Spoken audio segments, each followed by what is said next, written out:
आपके सामने रख देते हैं। और रात को एक प्रेस कॉन्फ्रेंस हुई है। ये प्रेस कॉन्फ्रेंस अमेरिका में थी और अमेरिका वहां पर डोनाल्ड ट्रंप खड़ा था और उसके साथ उसका छोटू खड़ा था जो कि एक नाजायज स्टेट है, रियासत है। और इस प्रेस कॉन्फ्रेंस ने नाज़रीन पाकिस्तान के अंदर सबके दिमाग घुमा दिए। यानी सोच हमारी एक बहुत बड़ा नाज़रीन एक ड्रामा था जो पाकिस्तान के अंदर एक लंबे अरसे से रचाया गया। बल्कि इसके ऊपर जनरल अमजद शोएब साहब की आपको एक वीडियो भी दिखाएंगे। लेकिन सबसे पहले नाज़रीन आपको कश्मीर लिए चलते हैं। कश्मीर के अंदर 48 घंटों से अवामी मुजाहिमत, अवामी रेजिस्टेंस वहां पर जारी है। लोग अपने बुनियादी राइट्स के लिए बाहर निकले हुए हैं और वो वापस जाने को तैयार नहीं है। आजाद कश्मीर के अंदर नाज़रीन गोलियां चलाई गई और गोलियों से ज़रा वाकिफ होंगे।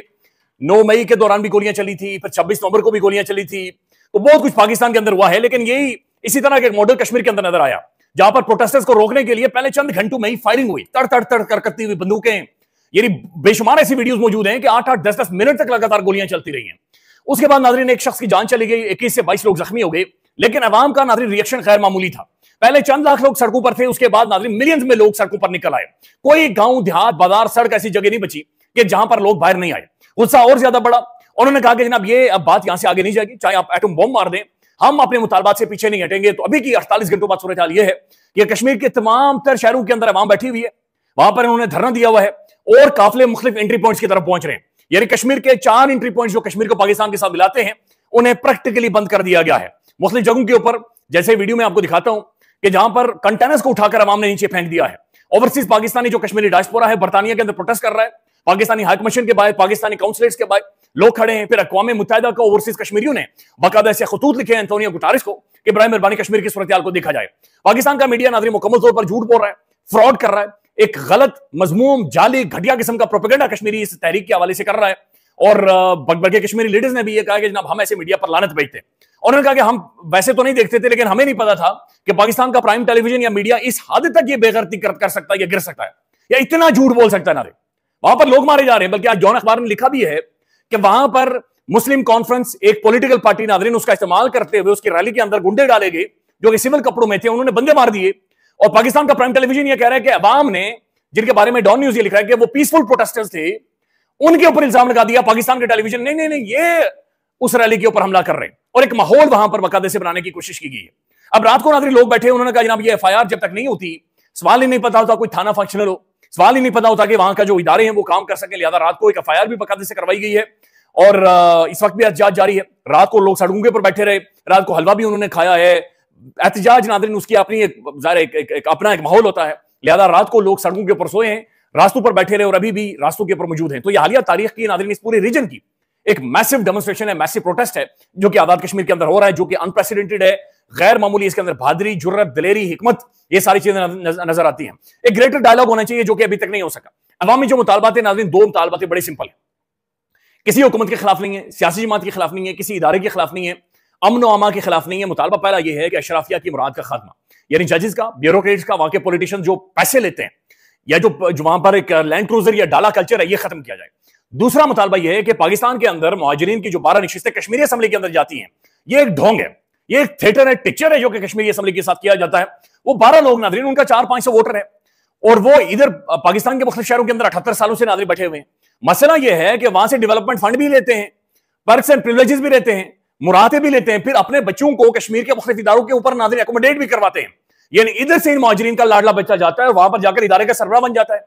वहां का जो वोटर है, सपोर्टर है, या वहां के जो लॉज हैं या जो टैक्सेस हैं, ये इनके ऊपर लागू नहीं होते। तो वो लोग ये कह रहे हैं कि या तो ये कश्मीर के अंदर आए, हल्का क्रिएट करें और इलेक्शन लड़े, या कोई लेजिटिमेसी हो, या हमें ही बैठकर यहां से नाज़रीन वहां पर खाए जा रहे हैं और सब चीजें चल रही हैं। तो ये अवाम में ऐलान कर चुकी है। बल्कि उमर नज़ीर कश्मीरी जो मरकजी लीडर हैं, उन्होंने कहा कि 2 टोक मौक़िफ़ है हमारा कि ये मखसूस नशिस्तें या 12 रिजर्व ये जो इमिग्रेंट्स की नशिस्तें हैं और कश्मीर के अंदर जो भी मुराहते हैं, ये अब किसी भी सूरत नहीं रहेंगी। लेकिन जिन्होंने गोलियां चलाई हैं वो भी नहीं बचेंगे। तो ये कश्मीर की सूरत हाल है जो कि नाज़रीन अनफोल्ड हो रही है और इंटरनेशनली भी इस वक्त रिपोर्ट हो रही है। दूसरी तरफ नाज़रीन एक वीडियो है, मैं आपको दिखाना चाहता हूं, और जो रात को प्रेस कॉन्फ्रेंस हुई है उसने सबको हैरान करके रख दिया। यानी ट्रंप नाज़रीन, पाकिस्तान के अंदर मिनरल्स और माइंस का सौदा हो रहा है, हमें ट्रंप बताता है। पाकिस्तान इंडिया की जंग चल रही है, जंग के दौरान सीज फायर हो गया, हमें आकर ट्रंप ने बताया। पाकिस्तान के समुद्रों में से तेल निकलने वाला है, ये बात हमें आकर ट्रंप बताता है। तो पहले तो नाज़रीन ये हमें समझ नहीं आ रही कि पाकिस्तान क्या कॉलोनी बन चुका है अमेरिका की? पाकिस्तान की पार्लियामेंट क्या फंक्शनल नहीं है? या ट्रंप हमारा प्राइम मिनिस्टर है, ट्रंप हमारा अब्बा है, ट्रंप हमारा दादा है, हमारा बड़ा अबू है? ट्रंप है कौन? यानी इस मुल्क के अंदर नाज़रीन कौन बाथरूम में जा रहा है ये भी कल को ट्रंप बताएगा कि फलाना बंदा वॉशरूम का चक्कर लगा कर आया था। लिटरली ये एक सालमियत के खिलाफ है नाज़रीन, ये खुद मुख्तारी के खिलाफ है। ये तो हमारी पार्लियामेंट के अंदर चीजें डिस्कस होने वाली हैं, लेकिन ये सारी चीजें ट्रंप बताता है। हर चीज पाकिस्तान के अंदर कोई बंदा बताता है, ट्रंप बताता है, या वो ट्वीट कर देगा या वो कल बातचीत कर देगा। अब कल आकर नाज़रीन वो एक प्रपोजल लेकर आ रहा है जो कि उसके दामाद जैरेड कुशनर ने बनाया हुआ है, जो कि अब्राहम अकॉर्ड है, जो कि इस नाजायज रियासत को एक लेजिटिमेसी दे रहा है, वहां की एक असल जो स्टेटहुड है उसके खिलाफ नाज़रीन वहां के जो मुसलमान हैं और उनके साथ जो जुल्म और ज्यादती की गई है उसको एक कवर प्रोवाइड कर रहा है, और फिर जो उनकी लैंड है उसके ऊपर एक जाली घटिया किस्म का कब्जा है, वो उस कब्जे को लेजिटिमेट कर रहा है। लेकिन वहां पर नाज़रीन उसने पाकिस्तान के फील्ड मार्शल मोहतरम आसिम मुनीर साहब का भी नाम लिया और शहबाज शरीफ का नाम भी लिया कि ये मेरे साथ एग्री कर गए हैं। हमें नहीं पता किस चीज के ऊपर मोहतरम शहबाज शरीफ साहब ने एग्री किया है, क्योंकि पार्लियामान के अंदर कोई डिबेट ही नहीं हुई नाज़रीन, कोई डिस्कशन नहीं हुई, कोई कहानी हमारे सामने वो होगा, एग्री कर गए, बस एग्री कर गए, बस ठीक है, एग्री कर गए। अब नाज़रीन मैं आपको एक वीडियो सुनवाना चाहता हूं, ये लेफ्टिनेंट जनरल अमजद शोएब साहब की है, और इस वीडियो के बाद नाज़रीन उनके लिए हालात तंग कर दिए गए थे, उनके घर पर भी हमला हुआ, वो गिरफ्तार भी हुए थे। ये वीडियो सुन लें आप। प्राइम मिनिस्टर शहबाज शरीफ जब दोहा यानी कतर दौरे पे गए, उसके अगले दिन ही सुबह इसराइल का एक जहाज, एक जेट जिसमें कि उनके कुछ लोग मौजूद थे, वो भी वहाँ पे आए और जहाज़ के जो प्राइम मिनिस्टर का जहाज़ था उसके बिल्कुल साथ करके वो जहाज़ को पार्क कर दिया गया। बाज़ जगहों पे ये इस चीज़ का इजहार किया गया और ये स्पेकुलेट किया गया कि इसराइल जो जहाज़ लेके आया वो दर हकीकत उसमें लोग थे, अहम लोग थे, जो कि जिनसे गालिबन प्राइम मिनिस्टर शहबाज शरीफ की मीटिंग हुई है, और वो बाहर नहीं निकले, वो वहीं जहाज़ में वहीं कहीं मीटिंग हुई है, और उसके बाद वो जहाज़ उसी दिन चला गया। ये मीटिंग या वो जो उसका ठहरना था ये तकरीबन वहाँ पे 9 घंटे के करीब रहा। अहम बात है, बहुत अहम, वो ये है कि इस सारी चीज़ को आप अमेरिकन एजेंडा के तनाज़र में देखें कि जो इमरान खान की हुकूमत निकाली गई, जो रजीम चेंज हुई, वो अमेरिका की साजिश थी और अमेरिका ने साजिश करके एक रजीम को निकाला और दूसरे अपने मतलब के लोग बिठा लिए। अब जब मतलब के लोग बिठा लिए हैं तो उनसे उन्होंने वो काम लेने जो उनके अपने एजेंडा में शामिल थे, जिसकी वजह से उन्होंने रजीम चेंज की है। उसमें आप देख लीजिए कि भारत के साथ ताल्लुकात की बात है, चाइना से आपको दूर रखने। नाज़रीन मुस्तफा नवाज खोखर साहब लिखते हैं कि गैर कौम को एतमाद में लिए वज़ीर आज़म को यह इख्तियार किसने दिया कि वो ट्रंप के पीस प्लान को खुशामदीद कहें। पाकिस्तानी अवाम किसी ऐसे पीस प्लान को नहीं जानती जिसमें इस नाजायज रियासत का जो वज़ीर आज़म है, बल्कि जिंदा है नाज़रीन, इसको जो इसने जराइम किया, बल्कि बैनुल अक़वामी इंटरनेशनल कोर्ट ऑफ जस्टिस ने इसे वॉर क्रिमिनल नाज़रीन डिक्लेयर किया हुआ है। इसको क्लीन चिट दे दे। ये जनाब जो इसने जुर्म किए हुए हैं, इसको अदालत में पहले इसका मुहासबा होगा और ये चीजें आगे बढ़ेंगी।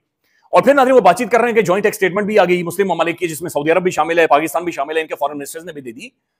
आप पहले उन 20 नुकात को पढ़े तो सही, और वो 20 नुकात नाज़रीन वाज़ेह तौर पर ये कह रहे हैं कि ट्रंप एक ठेकेदार के तौर पर जाएगा उस मुकद्दस सरजमीन पर, और ये वहां पर जाकर ठेकेदारी करेगा। वहां के जो मुजाहिमतकारी हैं, वहां के जो लोग हैं, वो अपनी मर्जी से कुछ भी नहीं रख सकते, यानी छुरी भी अपनी मर्जी से वो अपने घर के अंदर नहीं रख सकते, ना वो अपनी मर्जी से पढ़ सकते हैं, ना सिलेबस चूज कर सकते हैं, ना जिंदगी जी सकते हैं। और नाज़रीन उनके ऊपर जो निगरानी होगी वो नाजायज रियासत की, उसकी नाजायज फोर्स की होगी, और वो उन्हें देखेगी। यानी अजीबोगरीब किस्म का एक प्लान है, और उसने ऐलान किया और हमने एग्री कर। तो ये क्या प्लान है, ये किसकी सोच है और किसकी सोच नहीं है। अब नाज़रीन एक बड़ा गंदा किस्म का प्रोपेगेंडा किया जा रहा है, इसमें मुख्तलिफ लोग शामिल हैं, पाकिस्तान के अंदर साफी भी हैं, और वो इमरान खान की एक वीडियो शेयर कर रहे हैं बार बार के, देखिए जी खान ने भी ये कहा था, खान भी 2 स्टेट सोल्यूशन के बारे में बातचीत कर रहा था। खान ने क्या कहा था पहले आपसे सुन लें। तो अब क्या होगा जब अमेरिकनों के गुलाम ऊपर बैठ जाएंगे, ये हर वो काम करेंगे जो अमेरिका से हुक्म आएगा। हिंदुस्तान से समझौता करके कश्मीरियों को बेचेंगे, कश्मीरियों ने जो कुर्बानी दी उसको बेचेंगे। हिंदुस्तान से ये समझौता करेंगे कश्मीरियों के खून के ऊपर। इजराइल को भी ये तस्लीम करने जा रहे हैं। ये वो लोग हैं, ये वो लोग हैं मेरे पाकिस्तानियों, ज़हन में डाल लो, जो इस 22 करोड़ गैरतमंद बाशऊर कौम को एक गुलाम बनाने जा रही है। नाज़रीन इमरान खान ने कहा था कि 1967 से पहले वाली पोजीशन के ऊपर आपको जाना पड़ेगा, और यही पाकिस्तानी रियासत का और स्टेट का एक लंबे टाइम तक मौकफ रहा है कि जनाब 1967 के पहले वाली पोजीशन पर आप चले जाएं, और अगर 1967 वाली पोजीशन पर जाते हैं तो इसका मतलब यह है कि ये जो फोर्सेज हैं या जो नापाक फोर्सेज हैं जिन्होंने कब्जा किया हुआ, उन्हें जगह छोड़नी पड़ती, उन्हें अपनी मिलिट्री पीछे करनी पड़ती, और फिर वेस्ट बैंक, गाजा या फिर जो मशरकी यूरेशलम है और उसे आजाद करना पड़ता, वहां से उन्हें निकलना पड़ता, और फिर जाकर नाज़रीन 2 रियासतें वहां पर कायम हो सकती थी।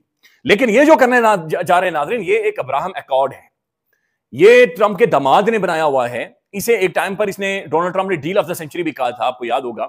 लिहाजा इसके जो पॉइंट्स हैं, इसके जो नुकात हैं, इसमें ये नाजायज रियासत को बकायदा से पूरा एक रास्ता दिया जा रहा है, और ये मुसलमानों की हैसियत ही वहां से खत्म की जा रही है। इसके अंदर कोई सेफ्टी सिक्योरिटी नहीं है।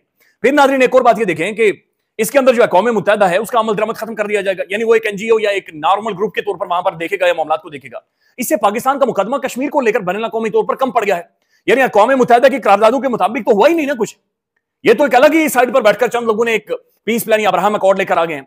तो कश्मीर के ऊपर जो पाकिस्तान का मौकिफ है या पाकिस्तान का मुकदमा है अक़वाम मुत्तहिदा की करारदादों को सामने रखते हुए, वो बदकिस्मती से नाज़रीन कमजोर पड़ गया।